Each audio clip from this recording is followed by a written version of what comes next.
Hello. This tutorial video is for anybody that has missed the final assessment for the Lightning Thief.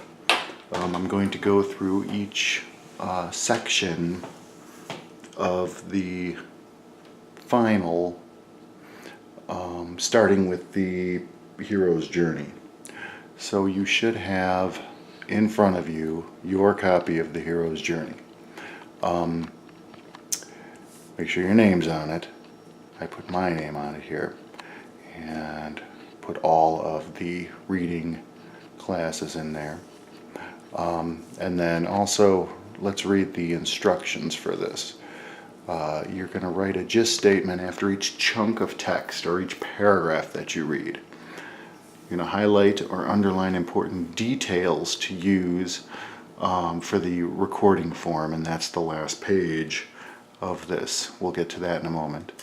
And then the third thing that you have to do with the hero's journey is complete the recording form. So what this video is going to cover, excuse me, is the introduction and Act 1 separation, the gist statement, and then what we should do on the recording form for both of these. So we'll start out with the introduction, and I'll read that aloud. You should have yours in front of you so that you can read along with me. It says, Joseph Campbell, an American psychologist and mythological researcher, wrote a famous book titled The Hero with a Thousand Faces. Campbell discovered many common patterns that are in many hero myths and stories from around the world. He described several basic stages that almost every hero goes through. So that's that paragraph there for the introduction. The gist statement that we all came up with as a class says Joseph Campbell wrote a book about the stages a hero goes through in stories. So there's your gist statement right there. It's just a basic idea of what this is about, and that's what the gist is. Some people say that it's a main idea, but it's not even that formal. It's just what you understand it to mean. So then what you do after that, after you write that gist statement down, is you go back through the paragraph and you underline or you highlight any important details. That's what this says right here. Important details are underlined or highlighted. So what I did was I underlined an American psychologist and mythological researcher. We already wrote Joseph Campbell in the gist statement. So this is any extra information about him. He wrote a book. The book is called A Hero with a Thousand Faces. So I underlined the hero with a thousand faces because that is some extra detail that's given in this paragraph. The common patterns that are in many hero myths and stories from around the world, I underlined that too, because in my gist statement I had written that his book is about the stages a hero goes through. And this just kind of reiterates that. It's a common patterns that are in many heroes, myths and stories. So I underlined that because I thought that was an important detail. So then if we go to the back page, which is the recording form, you can see that I have, for separation, I have that already filled in, but I don't have the gist statement for the introduction filled in yet. So it says that it's the central idea, or the central idea of the stages in the act. So my gist statement from the front page of this is Joseph Campbell, Joseph Campbell wrote a book about the stages a hero goes through in stories. So that's what I'll write here, because that's what you write for the gist. So I will write Joseph Campbell wrote a book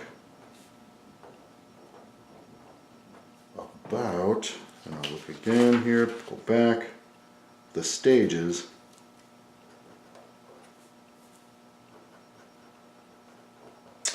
a hero,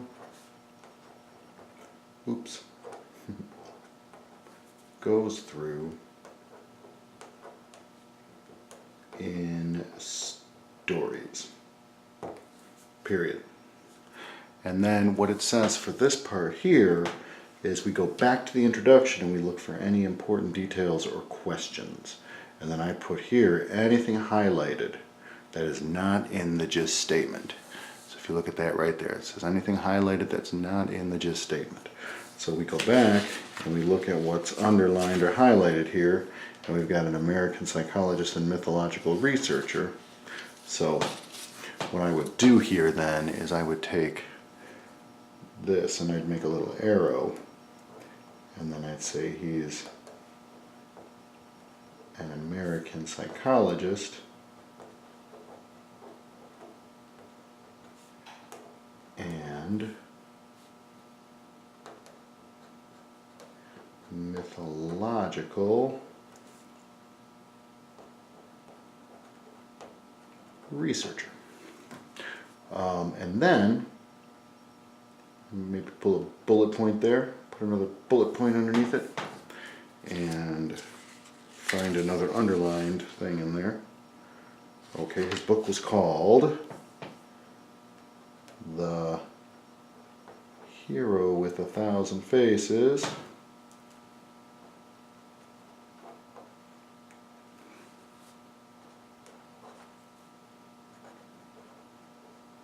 And then what I'll do is underline that because it's the title of a book.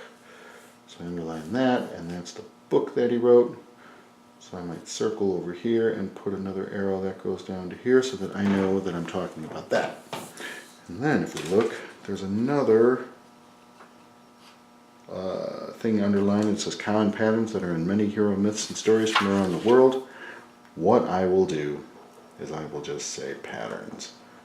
Patterns is a good word for stages. It's another good word for that. So patterns, I might put a little asterisk there and an asterisk there to know that that's what I'm talking about there. All right, so then we go back to the front page here, and we look at Act 1 separation, which is right here. So you should have your the hero's journey in front of you, and we are going to read then Act 1 separation. We're going to read the first stage of that, and I have it marked right here as a stage, and it's called The Ordinary World.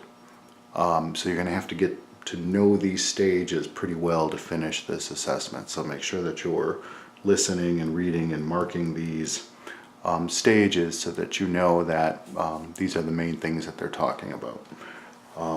Okay, so the text for this says, heroes exist in a world that is considered ordinary or uneventful by those who live there.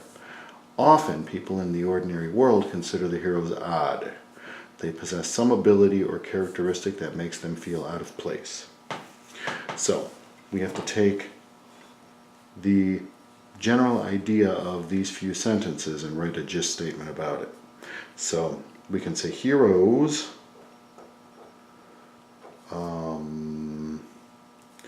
live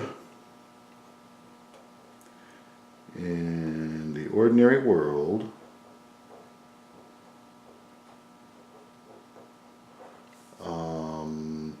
I put a semicolon or something to separate that, and then say they have an ability that makes them feel out of place. So this gist statement is kind of long, but it covers a lot of the good ideas that exist here. So then, if you want to go back and underline any of the important details, we can go back and say, I would underline uneventful because I didn't use that. I used ordinary because that was also in the title of the stage. And the world is considered ordinary by those who live there. So that means that the hero who's there doesn't know any better because everybody that lives there considers it kind of boring. And then often people in the ordinary world, I would underline consider the heroes odd. Because if you think about Percy Jackson, when he was at Yancey Academy, he got bullied a little bit by Nancy Bobofit because he was strange. And so was Grover, so they both got bullied. They possess some ability or characteristic that makes them feel out of place. I have that here, so I'm not going to underline that. So these are the only 3 things I'm going to underline. So now we'll go then to the back page again, and we'll look at Act 1 separation. So I marked that here. It should be marked on yours too. And I filled this out already for you. And it should be filled out on yours, but let's go over it. Separation. So I took the gist of the ordinary world and I even summarized that even more, made it even shorter. And then we're going to go through the other stages as we continue to read Act 1. The ordinary world, the hero feels out of place, ordinary, and then I put in the highlighted heroes possess an ability that makes them feel odd. Because I summarized it over here, I moved that part over here because I feel that that is still an important detail. And then the rest of these are stages we haven't read yet, so I'm going to go back to Act 1 and read the call to adventure then, so that we can move on to Act 1. I know that I said that I was going to stop after the ordinary world, but I'm going to finish all of Act 1 here. Okay, so the call to adventure. This is the second stage. Ordinary world is the first, and call to adventure is the second here. So, usually there's a discovery, some event or some danger that starts them on the heroic path. Heroes find a magic object or discover their world is in danger. In some cases, heroes happen upon their quest by accident. Alright, so the gist statement would be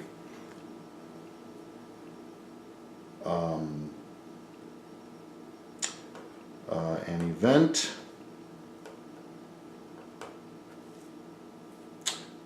or danger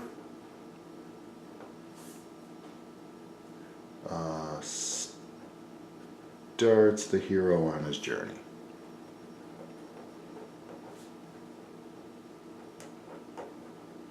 Now I'm going to keep using the word he and talk about the hero as if it's a male. But of course we know that the heroes in stories are not always male. They can be male or female, but traditionally in stories like Greek mythology, things like that, the main heroes that they talk about are male. So I'll keep referring to them as he, but this can apply to he or she. So call to adventure. The gist statement I put in: event or danger starts the hero on his journey. Okay, so that's a good gist statement for that. So that covers the first sentence there. Find a magic object. That is a good extra information. Or discover their world is in danger. That covers the danger there. In some cases, heroes happen upon their quest by accident. That is an important detail that I didn't cover in the gist statement, but that'll go in the important details on that back page there. So if we look at the second stage here, it says the call to adventure. I truncated this, made it shorter, And it says an event that starts the heroic path. And then so it says heroes find a magic object or sometimes find the quest by accident. So I put that in the important details here. So I left off the danger part, but you know, as long as you understand that that happens, you can write it in over here. But I put as much as I could in there. It's a kind of a small space to fit it, so you kind of have to make some decisions there as to what you want to leave out and what you want to keep there. The next stage is entering the unknown. So it says, as they embark on their journey, the heroes enter a world they've never experienced before. Embark means leave, to start their journey. It might be filled with supernatural creatures, that means kind of magical creatures, breathtaking sights, and the constant threat of death. Unlike the hero's home, this outside world has its own rules, and they quickly learn to respect these rules as their endurance, strength, and courage are tested time and time again. So my gist statement for this would be the heroes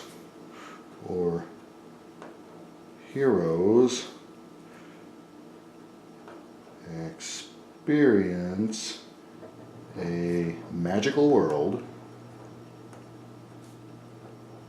or you could use supernatural there because that's kind of what that means.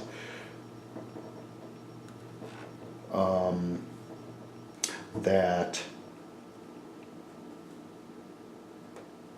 has different rules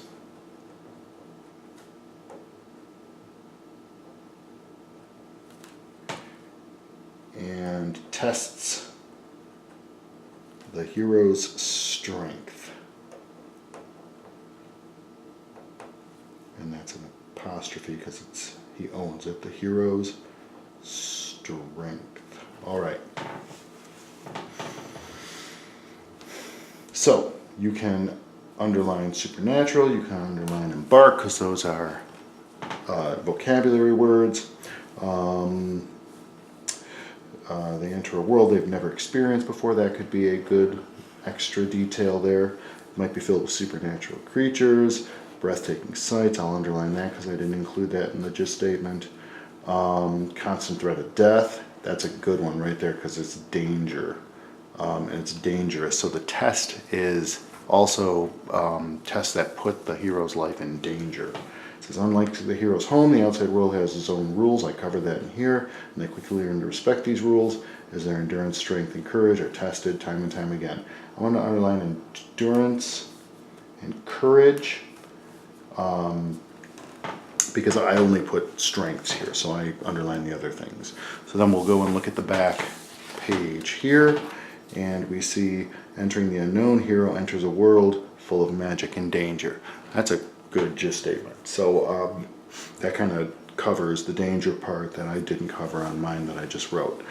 Also, the new world has rules the hero must learn. And then I put a semicolon. The hero is tested repeatedly. So that's nice. That covers the other things that I underlined here. But the rules and that they're tested. So it's a dangerous world.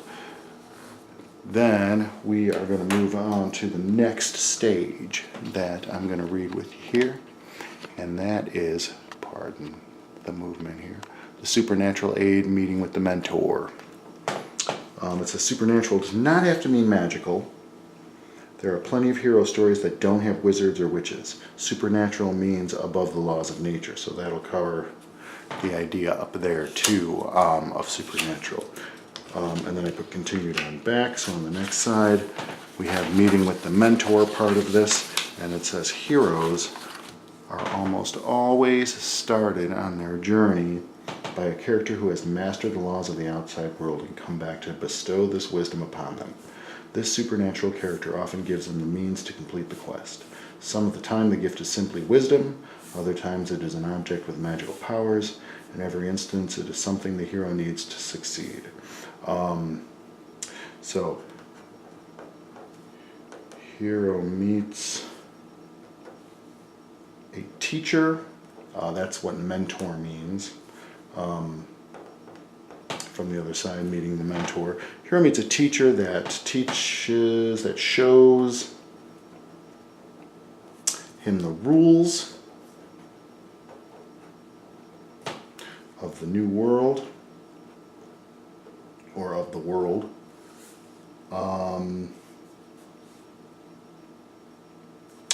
And gives a gift to help in the quest.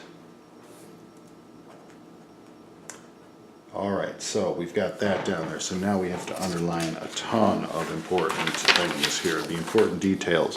On the first page here, supernatural aid. Supernatural does not have to mean magical. Supernatural means above the laws of nature. That's a good one right there. And then on the next page, heroes are almost always started in their journey by a character who has mastered the law, so that kind of covers my teaching part there. Supernatural character often gives them the means to complete the quest. Some of the time the gift is simply wisdom, we'll put that. Other times it is an object with magical powers. In every instance it is something the hero needs to succeed. That kind of covers this part here, but that gives a little bit extra detail. So we'll look on the back here and see how much I've covered in that part I already wrote. And supernatural aid, meeting with a mentor, character it says the hero meets a character who teaches. Hero is taught by a supernatural character who knows the rules of the new world. So I put that there. What you could also include there is that they give him something that could help them. Kind of like Percy's pen sword that Chiron gives him. So there's our introduction and separation right there. You can tune in to the next video to see the rest of this. We'll read Act 2 and Act 3 in the next couple videos. I hope that this has helped.